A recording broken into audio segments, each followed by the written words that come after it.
Hello friends, मैं प्रवीण अकेला आप सबों को हार्दिक स्वागत करता हूं अपने YouTube channel learn with fun में।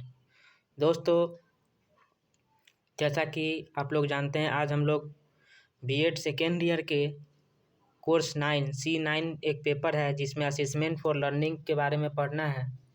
उसी के अंदर हम लोग यूनिट 2 में एक बेंजामिन एस ब्लूम के द्वारा जो दिया गया एक टैक्सोनॉमी है जिसका बहुत ज़्यादा उपयोग होता है, उसके बारे में विस्तार पूर्वक हम लोग चर्चा करेंगे।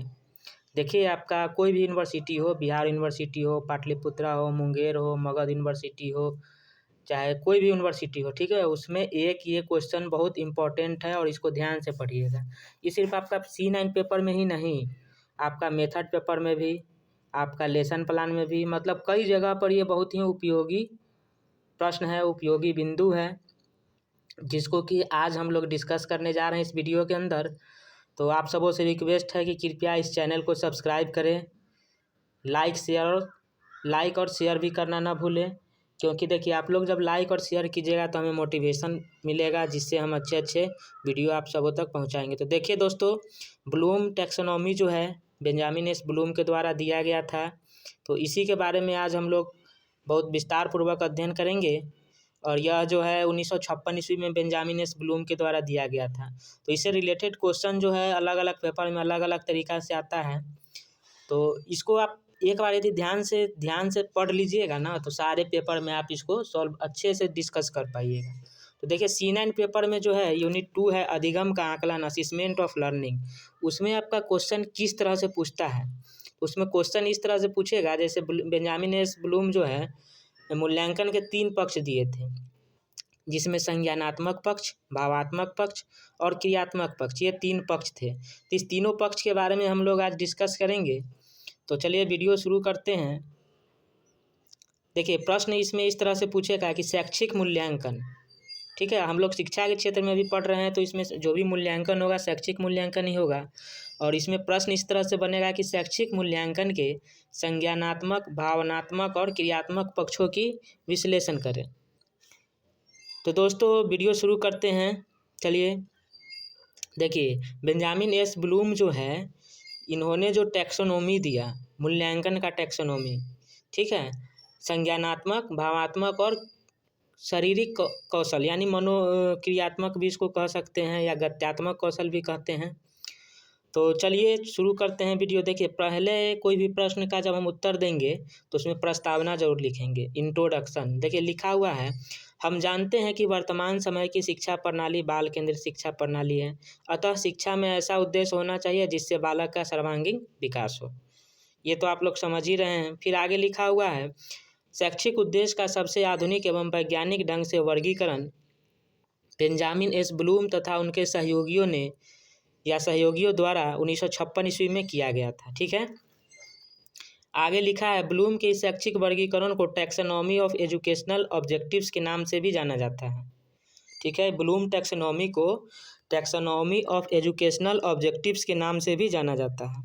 आगे लिखा है, इसमें ब्लूम ने शैक्षिक उद्देश्यों का वर्गीकरण मानव व्यक्तित्व के 3 पक्षों के आधार पर विभाजित किया है। मानव के जो व्यवहार हैं, उनको पूरा व्यवहार को देखते हुए, परीक्षण करते हुए उन्होंने 3 आधार निकाला। उसी 3 आधार पर इन्होंने जो परीक्षण है, मूल्यांकन है, उसको इन्होंने 3 भागों में 3 आधार पर इन्होंने विभाजित किया। हम यह भी जानते हैं कि व्यक्तित्व का विकास सीखने के तीनों क्षेत्र से होता है, ठीक है। 3 पक्ष जो है, कॉग्निटिव डोमेन, अफेक्टिव डोमेन और साइकोमोटर डोमेन, जिसको हिंदी में ज्ञानात्मक पक्ष, भावनात्मक पक्ष और मनोक्रियात्मक पक्ष कहते हैं।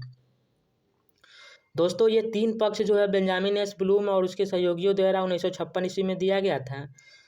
आगे लिखा है, अधिगम या सीखने के दौरान ये तीनों पक्ष या क्षेत्र अलग अलग होते हुए भी सम्मिलित होकर ही पूर्ण रूप से प्रभावी होते हैं। जैसे देखिए, जैसे शतरंज खेलने के लिए खिलाड़ी नए शतरंज के नियमों का ज्ञान, जैसे कोई खिलाड़ी यदि शतरंज खेलेगा तो उसके लिए नियम का उसको ज्ञान होना चाहिए। तो ज्ञान कहाँ होगा? संज्ञान में होगा, उसको याद रखना होगा हमेशा, ठीक है।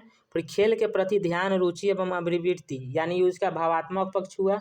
ध्यान देगा तभी ना खेलेगा, जो भी मतलब उसमें चला जाता है, गोटी को आगे फॉरवर्ड किया जाता है, तो उसमें जो भी घोड़ा होता है, राजा होता है, मंत्री होता है, सैनिक होता है, तो सबका क्या पर्टिकुलर उसका क्या चाल है उसको याद रखना पड़ेगा। ये भावात्मक पक्ष हो गया।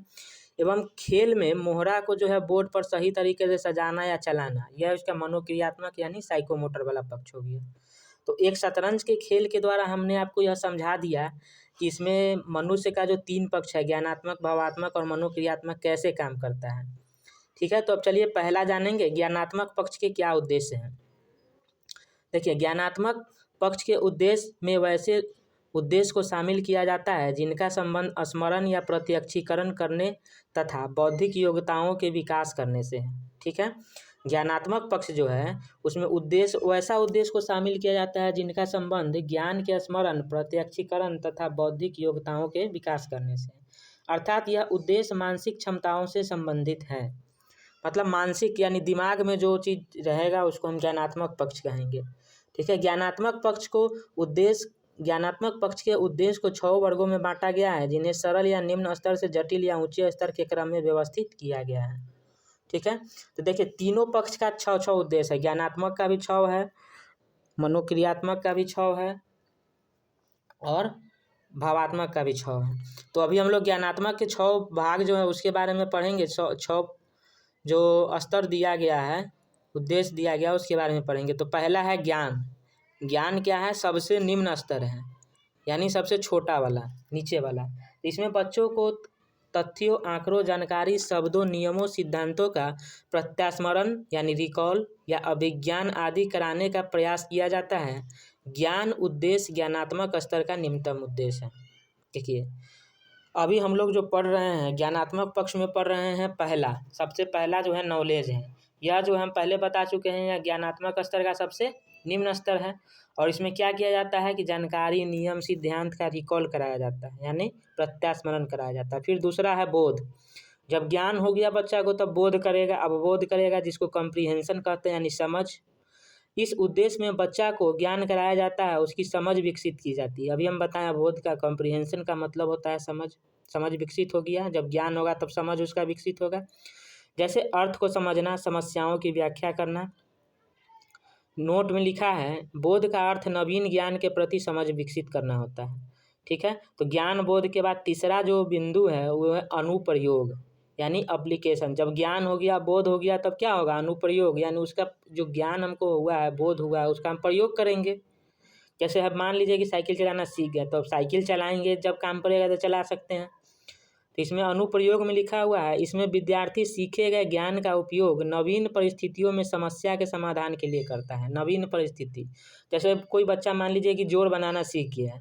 ठीक है, तो जोड़ बनाना सीख गया, तो उसको हम दुकान भेजे हैं सामान लेने के लिए, तो वहाँ पर वो सामान का दाम जो है जोड़ के उसको प्रयोग में ला सकता है ना, जोड़ का प्रयोग कर सकता है सामान के मूल्य को निकालने के लिए। उसी तरह लिखा हुआ है, जैसे जांच करना, प्रदर्शित करना, गणना करना इत्यादि। अनुप्रयोग समझ गए, अब आगे है विश्लेषण। विश्लेषण यानी एनालिसिस। इसमें विद्यार्थी सीखे ज्ञान का आत्मसात किए हुए ज्ञान को भिन्न भिन्न भागों में अलग अलग या विभाजित करने की क्षमता होती है, ताकि तथ्यों और निष्कर्षों को समझा जा सके। जैसे देखिए, बच्चा जो है सबसे पहले क्या किया, ज्ञान आया, उसमें ज्ञान को हम दिए, फिर अवबोध आया, फिर उसका प्रयोग करना सीख गया, अब उसको विश्लेषण करेगा। जैसे मान लीजिए कि हम अभी इससे पहले बताया अनुप्रयोग में कि जोड़ सीख गया, तो जोड़ सीख गया तो जब 2 सामान वो खरीदेगा, 2 सामान खरीदेगा, वहीं पर जोड़ करेगा ना। अब जैसे मान लीजिए पैसा रिटर्न करना, तो उसको तो जोड़ नहीं करेगा। तो अनुप्रयोग प्रयोग करना सीख गया, और विश्लेषण मतलब किसका प्रयोग कहाँ सही ढंग से करेगा, उसको विश्लेषण हम कहेंगे। तो इसमें लिखा है कि इसमें विद्यार्थी सीखे ज्ञान को, आत्मसात किए हुए ज्ञान को भिन्न भिन्न भागों में अलग अलग या विभाजित करने की क्षमता होती है, ताकि तथ्यों और निष्कर्षों को समझा जा सके। फिर 5वां लिखा हुआ है सिंथेसिस, यानी संश्लेषण। संश्लेषण में नए अर्थ पर जोड़ देकर विषय सामग्री के विभिन्न अंगों को जोड़कर संपूर्ण बनाया जाता है। यानी अपने कॉन्सेप्ट के आधार पर तर्क देना, वाद विवाद करना या निष्कर्ष देना। संश्लेषण यानी सिंथेसिस, मतलब कुछ नया करने का, उसमें कुछ नया करने का, अपने मतलब समझ के आधार पर, ज्ञान जो अवबोध हुआ उसके आधार पर कुछ नया करने का उसमें आइडिया आ जाएगा। ठीक है, वही संश्लेषण हो गया। फिर है मूल्यांकन। जब सब कुछ हो गया तो उसको हम जांचेंगे कितना सीख गया। तो छठा स्तर जो है, सर्वोच्च स्तर, इसको कहा जाता है मूल्यांकन है। इसमें सीखे गए ज्ञान का मूल्यांकन किया जाता है कि विद्यार्थी द्वारा कितना सीखा गया है। यह ज्ञानात्मक पक्ष का सर्वोत्तम स्तर है। तो ये हो गया आपका ज्ञानात्मक पक्ष पूरा हो गया। इसमें 6 बिंदु हैं, 6 उद्देश्य थे, पूरा हो गया। अब आते हैं भावात्मक पक्ष में। इसमें भी दोस्तों 6 उद्देश्य हैं।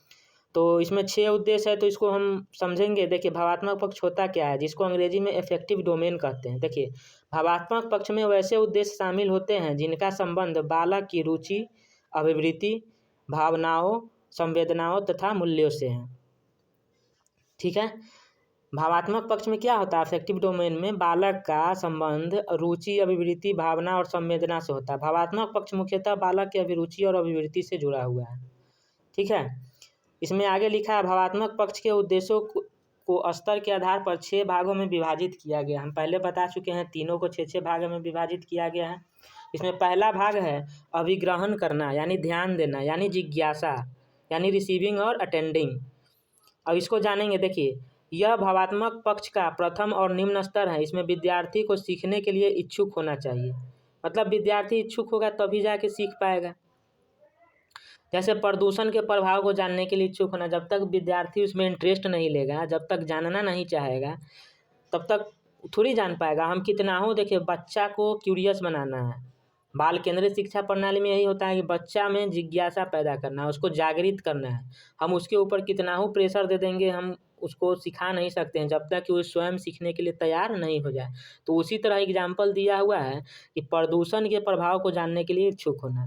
नोट में लिखा हुआ है, इस स्तर में विद्यार्थी को उद्दीपक, यानी इसको अंग्रेजी में स्टिमुलस कहते हैं, जिसका होता है मीनिंग होता है लक्ष्य के प्रति संवेदनशील रहना पड़ता है। मतलब जब तक वो लक्ष्य के प्रति संवेदनशील नहीं रहेगा, वो कोई भी चीज़ सीख नहीं पाएगा। ठीक है, जब सीख जाएगा तब दूसरा पॉइंट है रिस्पॉन्डिंग, यानी अनुक्रिया करना। देखिए, इसमें विद्यार्थी क्रिया पर केवल ध्यान ही नहीं देता, बल्कि नवीन ज्ञान के प्रति अनुक्रिया भी करता है। मतलब जब ध्यान देके कोई चीज़ सीख जाएगा तब रिस्पॉन्ड करेगा ना, कोई उसे पूछेगा कुछ तो रिस्पॉन्ड करेगा ना, आउटपुट देगा। यही है। फिर तीसरा है मूल्य आंकना, यानी अनुमूल्यन, वैल्यूइंग। यह स्तर विद्यार्थियों के विश्वासी एवं अभिवृत्तियों पर आधारित है। इस स्तर का संबंध मूल्यों के प्रति स्वीकृति एवं आस्था से है। फिर चौथा है मूल्यों का संधारण। मूल्य आंकना या अनुमूल्यन, समझ गए। इसमें विद्यार्थी का विश्वास अभिवृत्ति पर आधारित होता है। जैसे कोई भी चीज़ में हमको इंटरेस्ट है, तो कोई मना भी करेगा ना, फिर भी हम वही काम करना चाहेंगे। ठीक है, और जिसमें इंटरेस्ट नहीं है, मेरा रुचि नहीं है, अभिवृत्ति नहीं है, तो उसमें कितना हो कुछ विश्वास कोई दिला देगा तो करेंगे, प्रेशर में करेंगे, लेकिन मन से नहीं कर पाएंगे। वही बात है मूल्य आंकना या अनुमूलन। मूल्य आंकना, खुद से हम मूल्य, उसका वैल्यू जज कर पाएँ। फिर आगे है मूल्यों का संधारण, यानी इसमें विद्यार्थी पुराने मूल्यों एवं नवीन मूल्यों के संबंध को पहचानता है। अभी मूल्य आंकना समझ गए, वही है मूल्य में संबंध पहचान रहा है, तो क्या मूल्यों का संधारण कहलाता है। पांचवा बिंदु है व्यवस्थापन या संगठन, यानी इस स्तर पर मूल्यों को संगठित करके एक प्रणाली का निर्माण किया जाता है। ठीक है, मूल्य को संगठित करके एक प्रणाली, यानी एक सिस्टम, यानी एक चैन का निर्माण किया जाता है। फिर छठा है चरित्रीकरण, यानी कैरेक्टराइजेशन। यह भावात्मक स्तर के उद्देश्यों का उच्चतम स्तर है।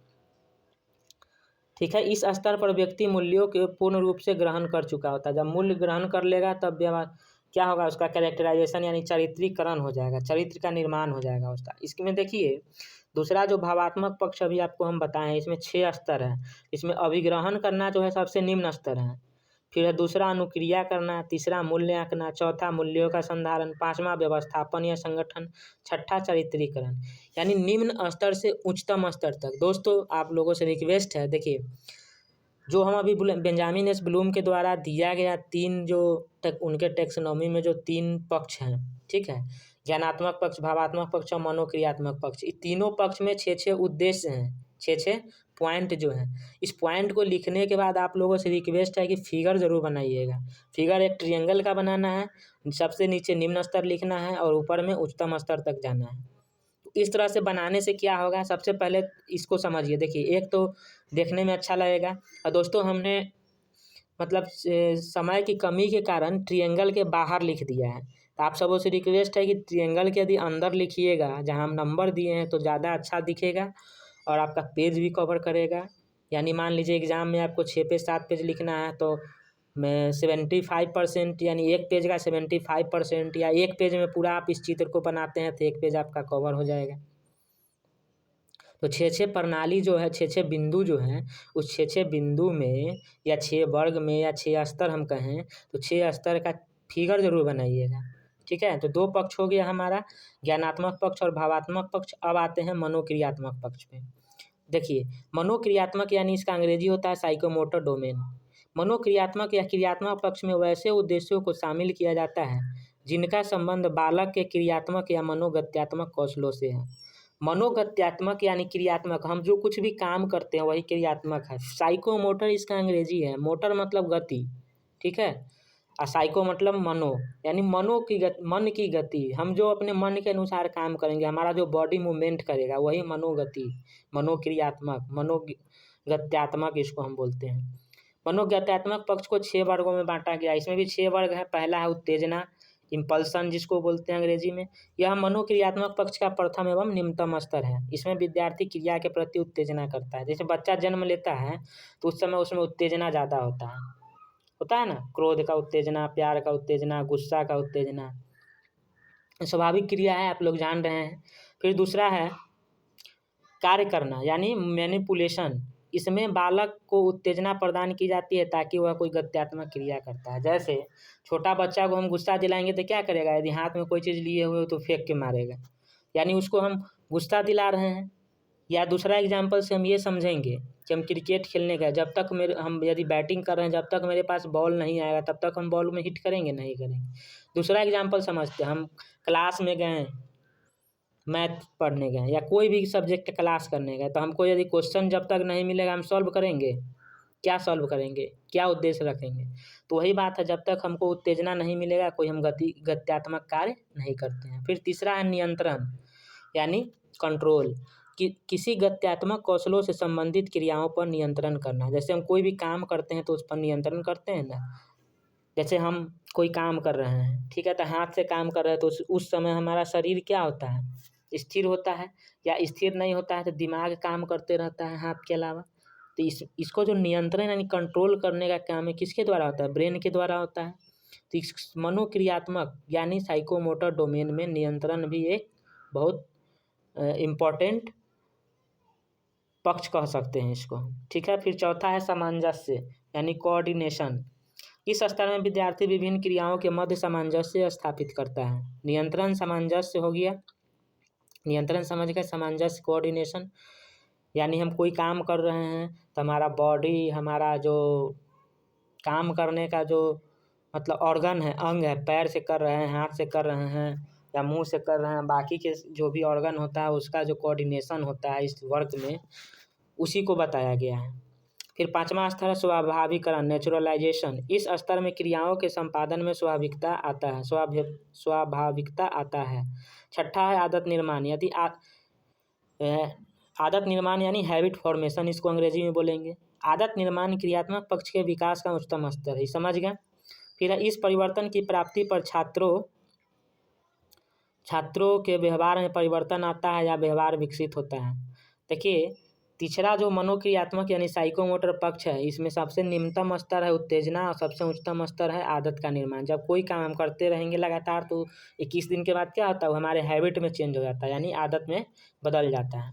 तो ये हो गया बेंजामिन एस ब्लूम के द्वारा दिया गया जो ब्लूम टैक्सोनॉमी है, जिसमें मूल्यांकन के 3 पक्ष संज्ञानात्मक, भावात्मक और शारीरिक कौशल यानी मनोगत्यात्मक या मनोक्रियात्मक साइकोमोटर जिसको हम बोलते हैं, 3 पक्ष जो दिया गया था बेंजामिन एस ब्लूम के द्वारा वह और उनके सहयोगियों के द्वारा, यह 1956 में दिया गया था दोस्तों। तो ब्लूम टैक्सोनॉमी के नाम से भी इसको जाना जाता है और ब्लूम टैक्सोनॉमी के अलावा टैक्सोनॉमी ऑफ एजुकेशनल ऑब्जेक्टिव्स के नाम से भी इसको जाना जाता है। तो दोस्तों फिर आगे है इसमें निष्कर्ष लिखना यानी कंक्लूजन। इसमें हम लिख सकते हैं कि वर्तमान समय में बाल केंद्रित शिक्षा प्रणाली चल रही है। बाल केंद्रित शिक्षा प्रणाली में बालकों को ध्यान में रखकर या बालक को केंद्र में रखकर शिक्षा के उद्देश्य को पूरा किया जाता है। फिर आगे हम इसमें लिख सकते हैं निष्कर्ष में, मतलब इससे संबंधित कुछ बातें लिख देनी है कि उद्देश्य को पूरा करने के लिए जब हम मूल्यांकन करते हैं तो मूल्यांकन के 3 पक्ष होते हैं जो बेंजामिन एस ब्लूम के द्वारा दिया गया था, संज्ञानात्मक, भावात्मक और शारीरिक क्रियात्मक या मनोक्रियात्मक। ठीक है, ये 1956 में दिया गया था। शैक्षिक उद्देश्य को वर्गीकरण के आधार पर इसको 3 पक्ष में बांटे थे। ये सब लिख सकते हैं, लेकिन कंक्लूजन जरूर लिखना कोई भी प्रश्न के अंत में, ताकि एग्जामिनर को चेक करने के समय लगे कि हाँ बच्चा जो है गेस पेपर से नहीं लिखा है या फिर अपना खुद का नोट्स है इसका। इससे नंबर ज़्यादा उठने की, नंबर ज़्यादा आने की संभावना रहती है। तो दोस्तों आज के इस वीडियो में इतना ही। Thank you. आप लोगों से रिक्वेस्ट है कृपया हमारे चैनल को सब्सक्राइब करें, लाइक करें और शेयर करें। धन्यवाद।